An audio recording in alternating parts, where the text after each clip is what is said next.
Hi friends, నా పేరు విజయ్ ప్రేరణ motivation channel. జీవితంలో ఎప్పుడు ఇతరులతో పోల్చుకోవడం మానేయండి. ఇలా చేస్తే మీ జీవితం పూర్తిగా బాగుపడుతుంది. మీ ప్రయాణం మీది మాత్రమే. ఇతరుల జీవితానికి మీ జీవితాన్ని పోల్చకండి.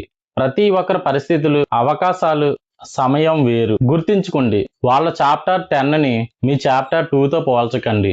సోషల్ మీడియా నిజమైన జీవితం కాదు. సోషల్ మీడియాలో కనిపించేవి జీవితంలో హైలైట్స్ మాత్రమే.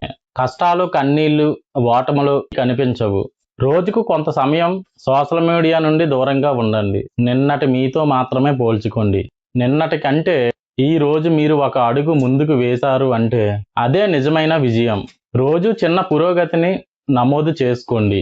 కృతజ్ఞతను అలవాటు చేసుకోండి. మీ దగ్గర ఇప్పటికే ఉన్నవాటిని గుర్తు చేసుకోండి. ఆరోగ్యం, కుటుంబం, నేర్చుకునే అవకాశం, ఇవన్నీ కూడా విజయమే. ప్రతిరోజు మీరు కృతజ్ఞత చెప్పగల 3 విషయాలు రాసుకోండి. మీ లక్ష్యంపై మాత్రమే ఫోకస్ పెట్టండి. ఇతరులు ఏం చేస్తున్నారు అనేది కాదు, మీరు ఏం చేయాలనేదే ముఖ్యం. గుర్తుంచుకోండి, ప్రతిరోజు మీ లక్ష్యానికి కనీసం 1 గంట సమయం కేటాయించండి. ఇది చాలా మంచి అలవాటు. గుర్తుంచుకోండి, ఇతరులతో పోల్చుకోవడం వల్ల మీ ఆనందాన్ని కోల్పోతారు. పురోగతి మాత్రం మీ జీవితాన్ని నిర్మిస్తుంది. ఈ వీడియో మీకు ఉపయోగపడినట్లయితే ఖచ్చితంగా లైక్ చేయండి, షేర్ చేయండి, తప్పకుండా సబ్స్క్రైబ్ చేసుకోండి.